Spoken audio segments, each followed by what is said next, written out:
예수님께서 안식일에 38년 된 병자를 고치시고 병자에게 그동안 앉았던 자리를 들고 집으로 돌아가라고 하셨습니다. 그런데 유대인들은 안식일이기 때문에 자리를 들고 갈 수 없다고 합니다. 요한복음 5장 17절. 예수께서 그들에게 이르시되 내 아버지께서 이제까지 일하시니 나도 일한다 하시매. 하나님은 졸지도 않으시고 주무시지도 않으시면서 하나님의 자녀들을 살펴주시고 돌보아 주십니다. 하나님께서 안식일이라고 쉬신다면 사람들은 어려움에 빠지게 될 것입니다. 그런데 예수님의 말씀을 듣고서 유대인들이 많이 화를 냅니다. 요한복음 5장 18절. 유대인들이 이로 말미암아 더욱 예수를 죽이고자 하니 이는 안식일을 범할 뿐만 아니라 하나님을 자기의 친아버지라 하여 자기를 하나님과 동등으로 삼음이러라. 유대인들은 예수님이 자신은 하나님의 아들이라고 말씀하시는 것을 듣고서 매우 화를 내고 예수님을 죽이고자 합니다. 왜냐하면 유대인들의 문화에서는 아들은 아버지와 같은 권위를 가지고 있습니다. 그렇기 때문에 예수님이 당신은 하나님의 아들이라고 말하는 것은 예수님이 곧 하나님과 같은 권위를 가지고 있다. 예수님이 하나님과 같은 존재이다 라는 의미입니다. 유대인들은 그 말을 도저히 이해할 수가 없습니다. 인정할 수가 없습니다. 나사렛이라는 작은 동네의 목수의 아들이 하나님의 아들이라고 하나님의 권위를 가지고 있는 것이라는 것을 도저히 인정할 수가 없습니다. 그것은 하나님을 모독하는 것과 같다고 여겼습니다.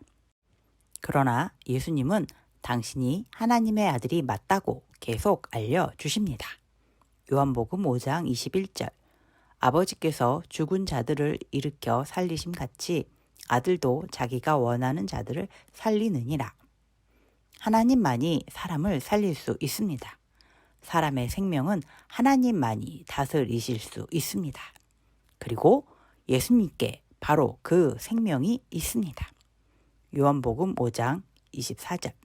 내가 진실로 진실로 너희에게 이르노니 내 말을 듣고 또 나 보내신 이를 믿는 자는 영생을 얻었고 심판에 이르지 아니하나니 사망에서 생명으로 옮겼느니라. 하나님이 살아계심을 믿는 자는 생명을 얻습니다. 예수님만이 그리스도이심을 믿는 자는 영생을 얻습니다.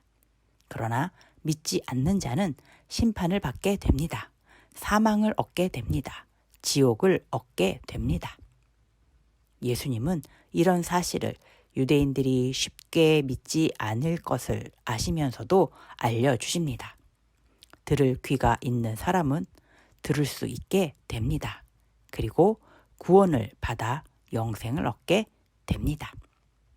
요한복음 1장 1절. 태초에 말씀이 계시니라. 이 말씀이 하나님과 함께 계셨으니 이 말씀은 곧 하나님이시니라. 태초부터 하나님은 계셨습니다. 말씀으로 하나님은 계셨습니다. 요한복음 1장 14절. 말씀이 육신이 되어 우리 가운데 거하심에 우리가 그의 영광을 보니 아버지의 독생자의 영광이요 은혜와 진리가 충만하더라.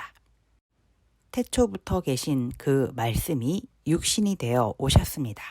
바로 예수님이십니다. 예수님은 하나님의 아들이십니다. 예수님은 하나님이십니다. 예수님은 생명이십니다. 예수님을 그리스도로 믿는 자만이 생명을 얻게 됩니다. 영생을 얻게 됩니다. 극일교회 어린이 여러분, 예수님은 하나님의 아들이십니다. 예수님만이 그리스도입니다. 예수님을 잘 믿는 어린이가 됩시다. 그리고 아직 믿지 못하는 사람들에게 꼭 알려주는 멋진 어린이가 됩시다.